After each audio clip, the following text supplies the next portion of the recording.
Hey guys, this is Mel, and I'm here to talk about Shadowhunters episode 207, titled How Art Thou Fallen, which premiered Monday, February 13th, 2017 on Freeform. It was released on the 14th on Netflix, so that's when I saw it. Given that said, happy Valentine's Day, everyone. And did you see the little Valentine's Day featurette from the cast of the Shadowhunters? They wrote Valentine's to Valentine's. So if you haven't seen that already, go watch that. It was pretty funny. So anyways, huge reminder, spoiler alert. While I try not to summarize the episode, you will be getting spoilers. So I hope you go watch the episode before you come check out to see what I have to say about it. Otherwise, my other reminders for the videos are up on screen already. So just do a quick reminder for that. And that's about it. So let's start this 10-minute clock. And let's begin with what happened in this episode. So timeline-wise, I'm assuming it's immediately after 206, the previous episode. Maybe given some travel time, considering we see Cleophas had already left the Citadel, is already in the city, and she makes her way to Valentine. So for Cleophas, it's just been a straight travel. And then however long that would take, I believe that's how long has passed. So I'd say at most, maybe a day. 2 would be pushing it, so there is that. Episode reminder, though, is pretty much, you can pretty much remember this episode by the fact that we get to meet an angel. So with that being said, let's go right into the episode breakdown. So I spotted roughly 3 storylines going on, maybe 4 if you want to count what I put in tidbits. But third one, or not third one, wow, going backwards. First storyline, I'm calling Cleophas's deception, aka Cleo. Second pertains to Simon's dating life. Third one is dealing with Isabel's hunt for Yi Fen. And then fourth one, if you want to count it as that, is it's between what happens between Magnus and Alec. It's not more of a storyline for them, but I'll touch upon that very quickly later on. But storyline number 1, dealing with Cleophas. We find out in this storyline that she worshipped Valentine, according to Luke, and he found out too late just whose side Cleophas was on. She dedicated herself to the Iron Sisters after the Circle disbanded, so that she could escape execution, and also to try to bring back some honor to the family name after Luke got turned into a werewolf. So there's that. But otherwise, we found out on a whole that Valentine has been holding an angel hostage. Sorry for the cutoff, guys. I got a phone call coming in before. So anyways, found out that Valentine has actually been holding an angel hostage. Found out his name is Euthriel. And this information kind of gets Cleophas to turn against Valentine because, as she states, angels are pure goodness. And to torture one is pretty much going against everything that Shadowhunters are meant to uphold. So that was learning about that from Clary was kind of the turning point for Cleophas, and that was because Euthriel has been trying to communicate with Clary through the screaming inside of her head type of thing, and it turns out he may be the one that was actually showing Clary all these different runes, since she does it a second time to free Euthriel with the help of Jace. And before Euthriel goes back up to heaven, or goes back home, I guess you could say, he shows Clary and Jace a vision of the Soul Sword being picked up by this demonic looking hand type of thing, but they disintegrate on touch. And then without much of a word, he descends upwards. So the two have no idea what to make of the vision. So there's that. Also, just a little note though, Valentine called the Soul Sword the Mortal Sword. I don't know if it's just easier for him to say that, or if that's just another name for the sword, because it goes with the 3 mortal instruments, but just make a note of that. Also, the second storyline, again, Simon's dating life. It was kind of a little fun thing, because we see Simon trying to get some advice from Jace before all this, before he runs off to help Clary, and he's just pretty much telling him it's all in the way that he perceives himself to a person, his own confidence within himself. So he tries to take the advice that he has with Jace after seeing it put into action firsthand, only for Maya to not really like that. And his apologies later on ends up with Maya telling Simon to just tell Clary how she feels instead of trying to move on from another girl, because then eventually not knowing the what if is going to really dig up inside of him. So there's that. Our third storyline, Isabel's hunt for Yin Fen. Isabel's hands are starting to shake. She's starting to get a little heated, kind of like the room's getting too hot around her type thing. She's really showing some very erratic behavior. Probably one's close to an addict, to the point that now she's pretty much told everybody that Victor has sent her on a case to deal with the Yin Fen drug ring, because Victor is back in Idris dealing with the council. So with that, we run into Rufus, who is a downworlder drug dealer who, according to Magnus, is banged from North America. And then she runs into Eloise, a vampire, who seemed to be interested in supplying some Yin Fen for Isabel, who claims she's not there for business. So moving on to characters, though, guys. So from Cleophius, we learn that she immediately goes to see Valentine, meaning Clary was kind of had given her hope that Valentine was still alive. And she, again, like I mentioned before, she had joined the Iron Sisters for survival. Otherwise, she would have died after the whole dismemberment of the Circle. From Luke, we learned that she worshipped Valentine, followed him around everywhere. So there's that. Also, the prisoner we were introduced, we found out was Euthriel, an angel that Valentine had captured. And Valentine kept telling Euthriel to leave Clary alone. So by the end of the episode, you kind of know what he meant along those lines earlier on. This episode also confirmed the death of Magdalena, the Iron Sister that Cleophius had stabbed at the end of the previous episode. We also found out that Cleophius had loved Magdalena. Don't know if that was just a platonic love or actual romantic love with her. But because of her loyalty to Valentine, she felt like you had to do whatever it took to fulfill the mission that Valentine was feeding off of people. So there's that. We also see a new character at the Institute, Lindsay, a Shadowhunter. She was the brunette with the glasses. She's a techie. She was actually seen in a deleted scene from last episode as helping Chase access the database to find a rune. They cut that scene out, though, so this was the first true episode we actually got to see her and actually get her into some talking roles in her encounters with Clary and Isabel 2 separate times. Also, with the Iron Sisters, we found out through Cleophius that they do hear the angels whisper when they forge the weapons, but none of them have ever met an angel before. So they said that she had told Clary that it was very rare to have a person meet an actual angel. And then again, as I mentioned before, Eloise and Rufus, the downworlder, is part of the Yin Fen trade. According to runes, though, we got a few of them, actually. A lot of them were shown through Jace. So, first 2, he mentions the flexibility rune and the stamina rune. We don't actually see the rune, but his date kind of points them out to him, and I believe they're on his chest. So he makes a note of it as they have their little fun before Alec interrupts. The third rune, though, is the shape-shifting rune, again, or a glamour rune, whichever.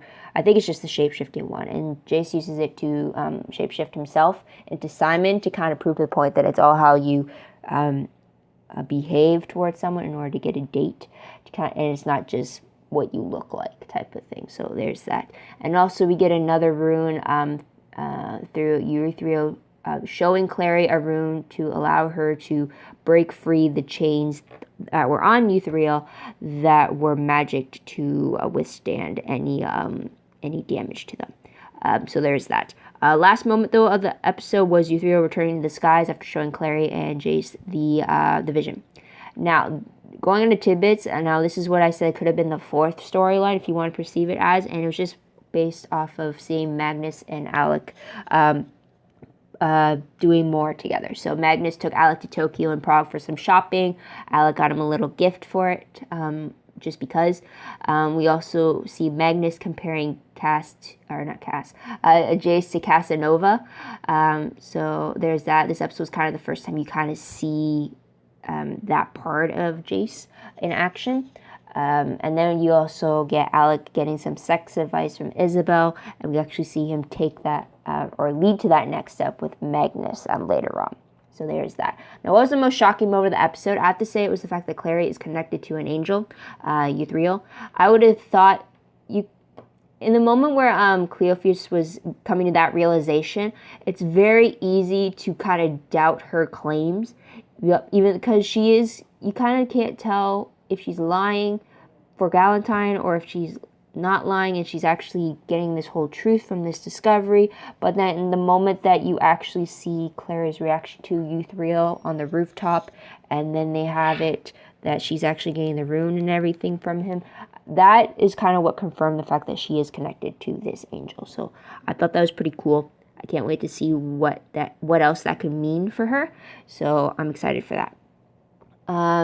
So there is that. Also, with that whole moment where Euthriel took Jace's hand as well, I want to say like maybe it should be some type of reassurance that maybe Jace isn't as evil as he think he is because of the demon blood. I don't think an angel would purposely give that type of a handout, if you want to say it, to someone like that. So there's that. Can't hear the timer, but it just went off. Using a different source for it. But anyways, moving on to top 3 favorite moments. I'm so going over with this. First one has to be the fact that Jace pretty much dropped everything to help Clary. He was pretty much having his fun with a group of Seelie girls, and only when Luke came in and told him that Clary was in trouble and that they needed to go, did Jace drop the persona of being Mr. Casanova 2.0 and rushing out to go save her. When Alec previously, I was a little peeved that previously when Alec kind of wanted Jace to come along to help him, Jace kind of brushed him off. And essentially, Alec is meant to be Jace's brother. They grew up together. They had each other's backs. They're each other's parapetae. And the fact that Jace kind of blew him off was a little saddening. But then to see Jace drop everything because of Clary, it's definitely not because she's his sister. That's for sure. But I like that he knew his priorities, I guess you could say. Just seeing that switch flip from being a partier to a warrior in that split second, you could see it when all he had to hear was Clary's in trouble, and that was it. He was out. He was out the door, ready to go get her, type thing. So I really like that. Second favorite moment has to be Jace giving Simon some dating advice. It may have been bad advice, but the whole exchange regardless was just hilarious to watch, because these two do not like each other, and I was just trying to get them in this scenario. It was funny to see. And then just to have him doing the whole shape-shifting demonstration to kind of show to Simon that yes, it is the behavior of it. But while Jason's message was that Simon pretty much had to be everything that wasn't who he is, so pretty much not himself, as Simon said, that's pretty bad advice for dating. But the thing is, the reason why Jace shape-shifting himself as Simon and then actually getting that girl's number, the reason why that worked was that even though Jace looked like Simon, Jace was still himself underneath it, right? So it's like he's still himself. The only difference is that who Simon is very different from who Jace is. It has nothing to do with what he looks on the outside. It's just how he presents it to himself, or how he presents himself to others, is what the whole big difference is, I guess you could say. So, next favorite moment. I'd have to say that the fact that I really like that Clary knew that Cleophas was lying moments after she had came into the Jade Wolf. The fact that she was called Clarissa, I really like that was the moment where she knew that she was being lied to. I was a little worried that she would have just taken Cleophas's words and kind of just went with her and going into a trap. Instead, I like that she knew right off the bat. She told Luke that, yes, I know that she's lying, but this is our chance to take advantage of the situation, type thing. So there's that. Moving on, though, to top 3 peeve moments. One of the peeves I had was that fact that Clary, on the rooftop, Clary was holding her own against 2 Shadowhunters during the fight at the same time. It peeves me because of the fact that she's only really been training for a month. Just barely. And we barely see any of those training montages. The last time we really saw one was in the premiere of this season. Now, if I'd seen a training montage like periodically or every so often, and I hear from whoever she's fighting with that she's getting better or she's like improving, then I would be a little less peeved about the fact that she was going against two fully trained Shadowhunters against her. But I think in that scene, if it was either Jace or Clary getting the 2-in-1 treatment against some enemies, I would rather have Jace facing the two, just because of his reputation, how long and how skilled he is as a Shadowhunter. So that's the only thing. It's just the believability over the fact that there were two Shadowhunters going against her as opposed to the one going against Jace at that time. Nothing against Clary's skills, it's just the fact of how long she's been training for and just how often we've seen her train, or how very little we hear about how much she has improved. That's the only thing. I've had that reservation for other shows too, though, so it's just a thing with me. Second peeve moment is the fact that nobody has really picked up on Isabel's erratic behavior. You kind of get Magnus kind of looking at her a little, like wondering, like, okay, something's a little off. You're on my radar type thing, but I'm not just going to let you do what you do. And then Simon kind of had that same thing too when Isabel kind of told him that Shadowhunter blood would ease up his anxiety, only for her to make a joke about it. But the look he gave her was like, did you really just, like, something's really off about that. So at least they're picking up on some clues. But other than that, no one's really actually taken notice of the fact that she is acting differently. So that was a little peevy of me. Next section, what moment will I remember most when I look back on this episode? I have to say the fact that Jace and Clary rescued an angel, the fact that they actually got to meet an angel is huge. So I'm definitely going to remember that.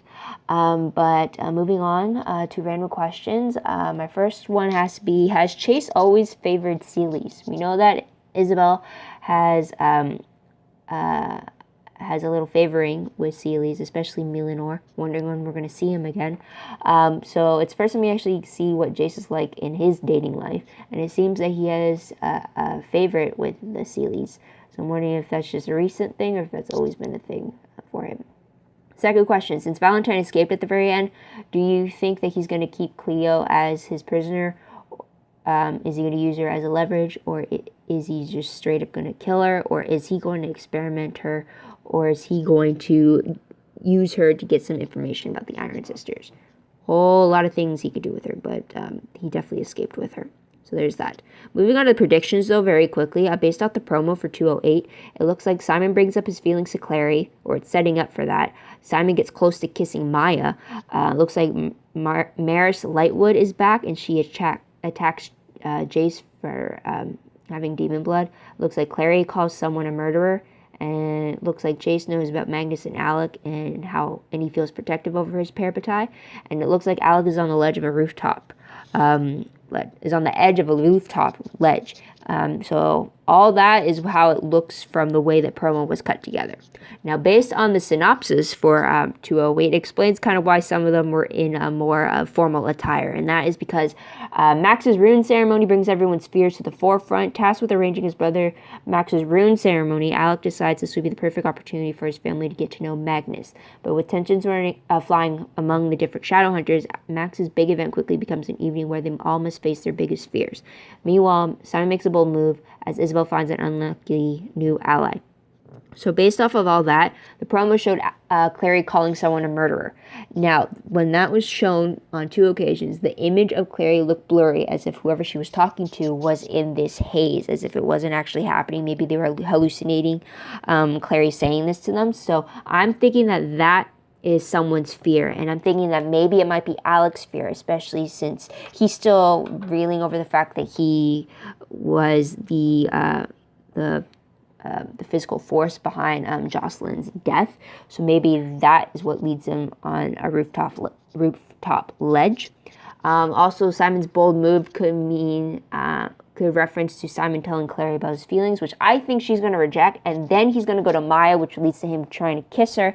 And then I'm thinking with the angle of it being a window shot, I'm thinking that Clary sees this from the street, and she feels a little jealousy towards it, because we kind of see that in this episode where she sees Simon clean up really nicely for his kind of date, and Clary's kind of just thrown aback by it.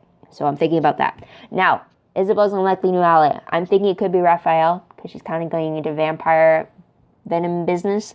So I'm thinking he might come in and kind of say, like, what's going on with you? You're acting different. It's like, you really should not be going with this. Unlikely new ally.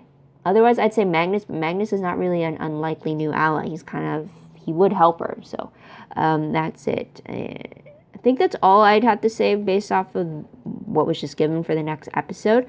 But that's what you guys think of the episode? What you guys like about it? What do you think is going to happen next? Let me know in the comments down below. Love to hear your own thoughts, theories, predictions about what you think is going to happen next. Also, don't forget to like this video, subscribe to my channel, and check out my other videos if you haven't done so already. Also, if you want, check out my Tumblr page. The link for that is down below.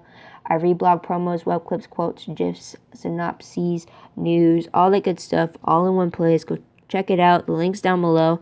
I do other shows as well for all that stuff, so you can follow me there if you like. It's also attached to my WordPress account, so you can check me out there and everything else I post online. So there's that. Otherwise, thank you so much for tuning in. I hope you come back next week to hear what I have to say about the next episode. But until then, guys, this is Mel. Wishing you all a great day, great week, wherever you are, and happy Valentine's Day. Bye for now.